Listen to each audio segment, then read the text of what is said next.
કચ્છમાં નર્મદાની લાઇનમાં ફરી ભંગાણ, ફુવારા ઉડતા લોકોએ નહાવાની મજા માણી. આકરી ગરમી વચ્ચે પાણીમાં નહાવાની મજા લઈ રહેલા લોકોના દ્રશ્યો કોઈ ધોધ કે વોટર પાર્કના નથી, પણ રસ્તા પર તૂટી ગયેલી પાઇપલાઇનના છે. કચ્છમાં નર્મદાના પાણીની પાઇપલાઇનમાં ભંગાણ થતા ઊંચો ફુવારો ઉડ્યો. અબડાસાના રાતા તળાવ નજીક ભંગાણ થયું, જેના કારણે પાણીની છોડો ઉડી. રસ્તા પર પાણીના ફુવારા ઉડતા આકરી ગરમીમાં ઠંડક ફેલાઈ. ધોમધકતા તાપમાં આ રીતે પાણીના ફુવારા ઉડતા જોઈને વાહન ચાલકો પોતાને રોકી ન શક્યા અને ફુવારાની નીચે ઊભા રહી ગયા અને રસ્તા પર જ ઉડતા ફુવારાના પાણીમાં નહાવાની મજા લીધી. જે સ્થળ પર લીકેજ થતા પાણીના ફુવારા ઉડ્યા તેનાથી દૂર ફરી લીકેજ થતા સ્થાનિક તંત્ર દોડતું થયું અને તાત્કાલિક સમારકામની કામગીરી હાથ ધરી. તો બીજી તરફ પાણીના પોકાર વચ્ચે આ રીતે મોટા પ્રમાણમાં પાણીનો બગાડ થતા લોકોમાં રોષ પણ જોવા મળ્યો. જોકે આ બધાને અવગણીને ઘણા લોકો ગરમીથી રાહત મેળવવા ફુવારા નીચે ઊભા રહી ગયા અને આફતમાં અવસર શોધ્યો. પાલનપુરની સિવિલ હોસ્પિટલમાં ભર ઉનાળે પાણીની રેલમછેલ, પાઇપ લીકેજ થતા હજારો લીટર પાણી વેડફાયું. હોસ્પિટલની છત પરથી ધોધમાર પાણી પડી રહ્યું છે, જાણે ચોમાસાના મુશળધાર વરસાદ બાદ છત ટપકતી રહી હોય એવા દ્રશ્યો જોવા મળે. બનાસકાંઠાના પાલનપુરની સિવિલ હોસ્પિટલમાં પાણીની રેલમછેલના દ્રશ્યો છે. પાણીની પાઇપ લીક થતા હજારો લીટર પાણી વેડફાયું. મુખ્ય ગેટ પર જ પાણી લીકેજ થતા બહાર સુધી પાણી પહોંચી ગયું. અચાનક જ પાણીની પાઇપલાઇન લીકેજ થતા પાણીની રેલમછેલ થઈ ગઈ. બીજી તરફ સિવિલ હોસ્પિટલના કર્મચારીઓ પાણીની પાઇપને રોકવાના પ્રયાસ શરૂ કરી ચૂક્યા. દ્રશ્યોમાં જોઈ શકાય છે કે હોસ્પિટલની છતમાંથી પાણી ટપકી રહ્યું છે અને કર્મચારીઓ પાણીને રોકવાના પ્રયાસ કરી રહ્યા છે.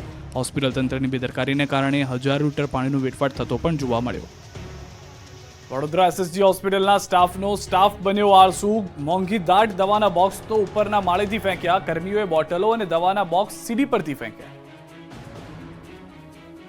રાજ્ય સરકાર દ્વારા ગરીબોને સારી સારવાર મળે અને સારી દવાઓ મળે તે માટે કરોડો રૂપિયા ખર્ચ કરવામાં આવે છે, પરંતુ સરકારી હોસ્પિટલમાં ગરીબ દર્દીઓ માટે આવતી દવાઓની તંત્રના વહીવટકર્તાઓ કે વિવિધ કામગીરી માટે કામ કરતા ઇજારેદારોને કોઈ કિંમત જ નથી. વડોદરાની સયાજી હોસ્પિટલમાં આવા જ એક ઇજારેદારના માણસો દ્વારા સરકારમાંથી સયાજી હોસ્પિટલના આવેલી દવાઓ માટે કેવી બેદરકારી રાખે છે તે કેમેરામાં કેદ થઈ.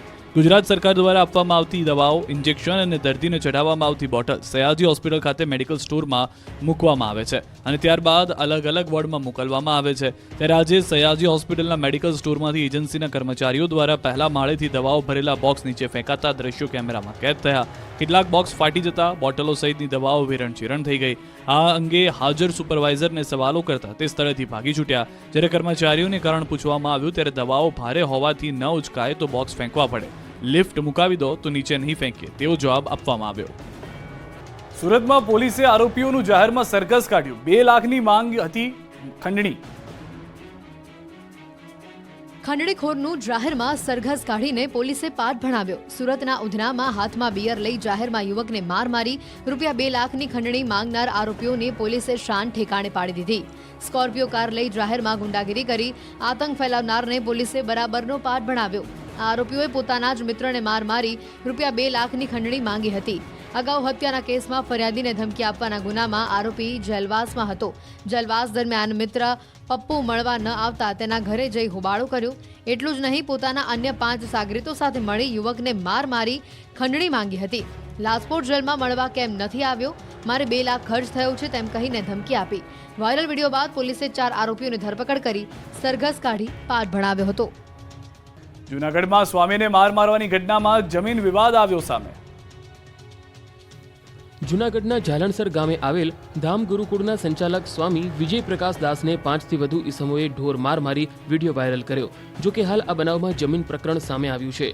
સરકારના સ્કૂલ પ્રોજેક્ટને સાકાર કરવા ગાંધીનગર પાસે જમીન રખાઈ હતી, જેમાં જયસ્મીન માઢક અને જય મોલિયા નામના 2 શખ્સોએ કોઈ મહિલાના નામની જમીનને પોતાની જમીન બતાવી 50,51,000 જેટલી રકમની ઉચાપત કરી હતી. વધુ પૈસાની ઉઘરાણી કરાતા ગુરુકુળના સંચાલક સ્વામી વિજય પ્રકાશ દાસે રકમ આપવાની ના પાડતા આ શખ્સોએ ઉચાપત કરેલી રકમ પાછી આપવાની ના પાડે એ માટે સ્વામી વિજય પ્રકાશ દાસ પર ખૂની હુમલો કર્યો હતો, જેની સ્વામી વિજય પ્રકાશ દાસે પોલીસ ફરિયાદ નોંધાવતા સમગ્ર મામલે પોલીસ ફરિયાદ હાથ ધરી છે. મહેસાણા સિટી બસને લઈને ફરી એક વખત વિવાદ સર્જાયો છે. વિપક્ષનો આરોપ છે કે જીપીએસ સિસ્ટમ બંધ છે તો બસના ડિસ્પ્લે બોર્ડ પણ બંધ હાલતમાં છે. પાલિકામાં વિપક્ષ નેતા કમલેશ સુતરિયાનું કહેવું છે કે શહેરમાં હાલ 5 સિટી બસ બંધ હાલતમાં છે। કેટલીક બસમાં ટાયર જ નથી તો સેવા કેવી રીતે ચાલતી હશે? વિપક્ષનો આરોપ છે કે એજન્સીએ પાલિકાની શરતો ભંગ કરી છે। બસમાં જીપીએસ ટ્રેકિંગ સિસ્ટમ બંધ છે, ડિસ્પ્લે બોર્ડ બંધ હાલતમાં છે। આ સહિત 7 જેટલી શરતોનો ભંગ થયો છે। વિપક્ષ નેતાએ ચીમકી ઉચ્ચારી છે કે જો તપાસ કરી પગલાં નહીં લેવાય તો હાઈકોર્ટમાં અરજી કરવી પડશે। આ તરફ પાલિકા ચીફ ઓફિસર સબ સલામતના દાવા પોકારી રહ્યા છે। તેમનું કહેવું છે કે છેલ્લા 2 થી 3 મહિનામાં કેટલીક ફરિયાદો મળી હતી, જેને લઈ એજન્સીને પેનલ્ટી ફટકારવામાં આવી હતી। ઉપરાંત ઇજારેદારોને બોલાવી ટકોર પણ કરવામાં આવી છે। જોકે સવાલ તો એ પણ છે કે જો એજન્સી સિટી બસ ચલાવી નથી શકતી પછી કેમ બદલવામાં નથી આવતી? સમસ્યા જે પણ હોય, મુશ્કેલી તો આખરે મહેસાણાની જનતાને પડી રહી છે। ગુજરાતમાં લોકસભાની ચૂંટણીના પરિણામની તૈયારીઓને આખરી ઓપ। દેશભરના લોકો 4 જૂનની રાહ જોઈ રહ્યા છે। લોકસભા ચૂંટણીના પરિણામ માટે તંત્ર સજ્જ છે। તૈયારીઓને આખરી ઓપ આપી દેવાયો છે। ત્યારે અમદાવાદમાં મતગણતરી માટે તૈયારીઓને આખરી ઓપ અપાયો। ગુજરાત કોલેજ, એલડી એન્જિનિયરિંગ કોલેજમાં તૈયારી કરાઈ। બંને સેન્ટર પર પોલીસ બંદોબસ્ત ગોઠવાયો। ગેટ પર મેટલ ડિટેક્ટર મુકાયા। ગેટથી સ્ટ્રોંગ રૂમ સુધી ચાંપતો બંદોબસ્ત કરાયો। અમદાવાદ પૂર્વ બેઠકની ગણતરી એલડી એન્જિનિયરિંગ કોલેજમાં તો અમદાવાદ પશ્ચિમ બેઠકની ગણતરી ગુજરાત કોલેજના મતગણતરી કેન્દ્રમાં થશે। આ તરફ વલસાડ ડાંગ લોકસભા બેઠકની ચૂંટણીની મતગણતરીની તૈયારીઓને આખરી ઓપ અપાયો। વલસાડ ડાંગ લોકસભા બેઠક પર કુલ 24 રાઉન્ડમાં મતગણતરી હાથ ધરવામાં આવશે। પ્રત્યેક રાઉન્ડમાં 14 ટેબલની વ્યવસ્થા કરવામાં આવી છે। સરકારી એન્જિનિયરિંગ કોલેજમાં મતગણતરી હાથ ધરાશે। મતગણતરી મથક પર 3 લેયરમાં સુરક્ષા બંદોબસ્ત ગોઠવવામાં આવ્યો છે। ગરમીના કારણે મતગણતરી કેન્દ્ર પર પાણી સહિતની જરૂરી સુવિધાઓ અને એમ્બ્યુલન્સની પણ વ્યવસ્થા કરવામાં આવી છે। વલસાડ જિલ્લા કલેક્ટરે મતગણતરી પ્રક્રિયાની તૈયારીઓની સમીક્ષા કરી। મતગણતરી પ્રક્રિયા સામાન્ય લોકો પણ લાઈવ નિહાળી શકે તે માટે પણ તંત્ર દ્વારા વિશેષ વ્યવસ્થા કરવામાં આવી છે। ભાવનગરમાં ભગવાન જગન્નાથજીની રથયાત્રાને લઈને તૈયારીઓનો ધમધમાટ શરૂ। ભગવાન જગન્નાથજીની રથયાત્રાને લઈને તપાસનો ધમધમાટ શરૂ થઈ ગયો છે। નાથની શહેરમાં પધરામણી કરવા ભાવનગરમાં આજે સાધુ સંતો અને રાજકીય આગેવાનોની ઉપસ્થિતિ રહી। ધ્વજારોહણ અને રથયાત્રા કાર્યાલય ઉદ્ઘાટન સાથે રથયાત્રાની તૈયારીઓને વેગ અપાયો। ભાવનગર શહેરના પરિમલ ચોક વિસ્તારમાં રથયાત્રા કાર્યાલયને સાધુ સંતોના હસ્તે ખુલ્લું મૂકવામાં આવ્યું। ભાવનગરમાં ભગવાન જગન્નાથજીની 17 કિલોમીટર લાંબી 39મી રથયાત્રા આગામી 7મી જુલાઈના રોજ નીકળવાની છે। ત્યારે સાધુ સંતો અને રાજકીય આગેવાનોની ઉપસ્થિતિ, ધ્વજારોહણ અને રથયાત્રા કાર્યાલય ઉદ્ઘાટનની સાથે રથયાત્રાની તૈયારીઓને પણ વેગ આપવામાં આવ્યો। આ પ્રસંગે સ્વયંસેવકો પણ તૈયારીમાં લાગી ગયા। આગામી દિવસોમાં ભાવેણાના માર્ગ પર આકર્ષણ હોર્ડિંગ્સ અને ધજા પતાકાઓ લગાવવાની કામગીરી પૂરજોશમાં શરૂ કરવામાં આવશે। સુરતમાંથી ડ્રગ્સ, ગાંજો ઝડપાયો। ડાર્ક વેબ ઓનલાઈનથી ચાલતો નશાનો કારોબાર। ગુજરાત જાણે નશાનું ગુજરાત બની ગયું હોય તેવું લાગી રહ્યું છે। હવે સુરતથી ડ્રગ્સ અને ગાંજો ઝડપાયો છે। 40 લાખથી વધુની કિંમતનું એલએસડી ડ્રગ્સ હાઇબ્રિડ ગાંજો પકડાયો છે। પહેલી વખત ડાર્ક વે ઓનલાઈનથી ચાલતા નશાના કારોબારનો પર્દાફાશ થયો છે। પહેલી વખત એલએસડી ડ્રગ્સનો જથ્થો પકડાયો છે। ડ્રગ્સની સાથે હાઇબ્રિડ ગાંજાનો જથ્થો પણ મળ્યો છે। ઓનલાઈન ડાર્ક વેબથી મંગાવવામાં આવતું હતું ડ્રગ્સ। અડાજણ વિસ્તારમાં આવેલ કૃષ્ણકુંજ સોસાયટીના એક મકાનમાંથી ઝડપી પાડ્યો ડ્રગ્સ અને ગાંજાનો જથ્થો। ડ્રગ્સના કારોબાર સાથે સંકળાયેલા આરોપી ફરાર છે। ફેસબુક કે અન્ય સોશિયલ મીડિયાના માધ્યમથી લોન લેતા પહેલા સાવધાન। આણંદના 5 વ્યક્તિઓ પાસેથી 1.46 લાખ પડાવ્યા। ફેસબુક કે અન્ય સોશિયલ મીડિયાના માધ્યમમાં લોનની ભ્રામક જાહેરાતમાં ન આવતા મોગરીમાં રહેતા 2 ભેજાબાજ મિત્રોએ પોતાના 4 સાગરીતોની મદદથી 5 વ્યક્તિઓ સાથે કુલ રૂપિયા 1.46 લાખનું સાયબર ફ્રોડ આચર્યું છે। આ ગેંગ ફેસબુકમાં ખોટા નામથી એકાઉન્ટ બનાવી તેમાં લોન મેળવવા માટેની ભ્રમિત જાહેરાત પોસ્ટ કરી લોન આપવાના બહાને લોકો પાસેથી નાણાં પડાવતા હતા। આ અંગે વિદ્યાનગર પોલીસે છેતરપિંડીનો ગુનો નોંધી તપાસ હાથ ધરી છે।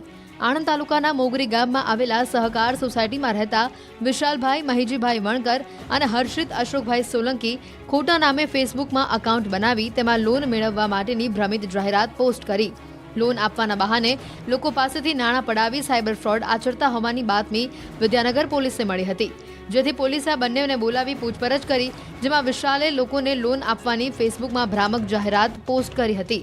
લોન આપવાના બહાને લોકો પાસેથી નાણાં મેળવી સાયબર ફ્રોડ કરી નાણાં કમાવાની વાત સૌપ્રથમ હર્ષિતને કરી હતી। બાદમાં અન્યોને આ સાયબર ફ્રોડ આચરવા માટે ગેંગમાં જોડ્યા હતા, જે બાદ તેઓએ ભેગા મળીને હર્ષિતના ફેસબુક એકાઉન્ટ હર્ષિત બેડ બોયનું નામ બદલીને અમિત પટેલ કર્યું હતું। અને તે ફેસબુક એકાઉન્ટ પરથી લોન અંગેની જાહેરાત પોસ્ટ કરવા લાગ્યા હતા. લોન આપવાની જાહેરાતો થકી જુદા જુદા બેંક એકાઉન્ટના યુપીઆઈ QR કોડ મોકલી લોગિન કરાવી નાણાં મેળવી લોન મેળવવા માટે સિબિલ સ્કોર ઓછો પડે છે તેવી ખોટી વાતો કરી સિબિલ સ્કોર ઓછો હોય તો પણ લોન મેળવવા માટે અમુક રૂપિયા ભરવાની લોન મળી જશે તેવી લોભામણી વાતો કરીને લોકો પાસે નાણાં ભરાવી રૂપિયા 1.46 લાખ પડાવી લીધા. અંકલેશ્વરથી સમાચાર. નહેરમાં બાળકોની જોખમી છલાંગ. નહેરમાં જીવના જોખમે નાતા નજરે પડ્યા બાળકો. નહેરમાં નાહી રહેલા બાળકોનો વિડીયો વાયરલ થયો છે. અંકલેશ્વર નજીકથી નહેરમાં નજરે પડ્યા છે આ બાળકો. હાલમાં કોઈ દુર્ઘટનાના સમાચાર નથી, પરંતુ કોઈ મોટી દુર્ઘટના સર્જાય તે પહેલા અહીંયા આગળ આ બાળકોને નહેરમાં જતા બંધ કરવામાં આવે તેવી માંગ ઉઠી છે. નવસારીમાં ખેડૂતો માટે સોનપરી કેરી સાબિત થશે સોનાની ખાણ. એક ફળનું વજન 500 ગ્રામ. કેસર હાફૂસની મીઠાશ ફિક્કી પડશે, સ્વાદમાં આંગળા ચાટતા રહી જશે.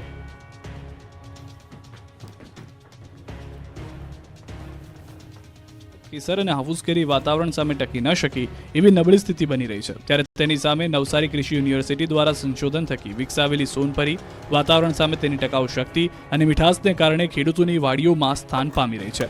નવસારીના એથાણ ગામના ખેડૂત રાહુલ નાયક પરંપરાગત કેસરને બદલે વૈજ્ઞાનિક પદ્ધતિથી સોનપરીના ઝાડોનું વાવેતર કરી બદલાતા વાતાવરણ પણ સારી આવક મેળવી રહ્યા છે.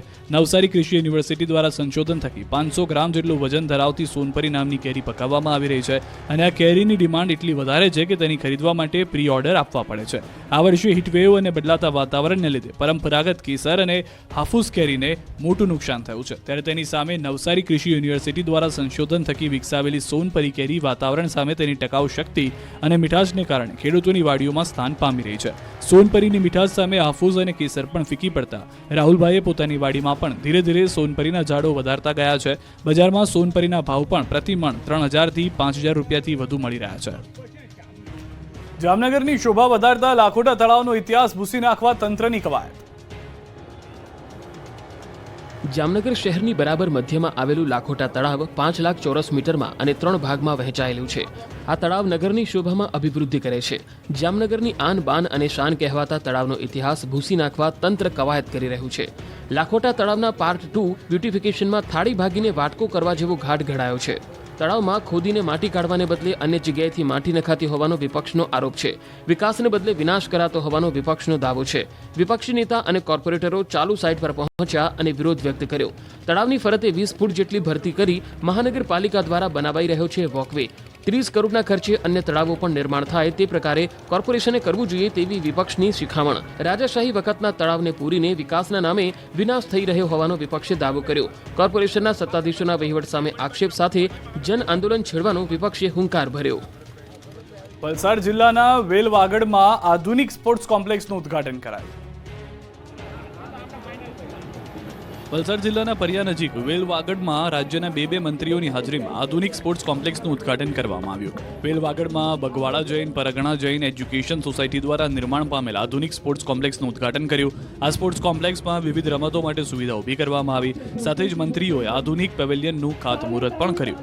સોસાયટી દ્વારા આ વિસ્તારના જૈન અને નોન જૈન બાળકો માટે અનેક પ્રવૃત્તિઓ અને કાર્યક્રમો યોજાયા છે. સાથે જ બાળકોના ઉજ્જવળ ભવિષ્ય માટે પણ આ પ્રયાસો હાથ ધરવામાં આવે છે. જે નિમિત્તે સમાજ દ્વારા 10 એકરમાં આધુનિક GH શાહ સ્પોર્ટ્સ કોમ્પ્લેક્સનું નિર્માણ કરવામાં આવ્યું છે. સાથે જ ક્રિકેટ ટુર્નામેન્ટનો પણ આરંભ કરવામાં આવ્યો છે. આ પ્રસંગે રાજ્યના નાણામંત્રી કનુભાઈ દેસાઈ અને ગૃહમંત્રી હર્ષ સંઘવીએ પણ આ સ્પોર્ટ્સ કોમ્પ્લેક્સના ઉદ્ઘાટન સમારોહમાં ફટકાબાજી કરી આયોજકોનો ઉત્સાહ વધાર્યો હતો. હિંમતનગરમાં રાજ્ય કક્ષાની સ્વિમિંગ સ્પર્ધામાં 3000 યુવતીઓએ દેખાડ્યો દમ. ખેલ મહાકુંભ 2.0 અંતર્ગત સમગ્ર રાજ્યમાં વિવિધ પ્રકારની રમતોનું આયોજન કરવામાં આવ્યું છે. જેમાં હિંમતનગરના સાબર સ્ટેડિયમ ખાતે રાજ્યકક્ષાની સ્વિમિંગ સ્પર્ધાનું આયોજન કરવામાં આવ્યું હતું.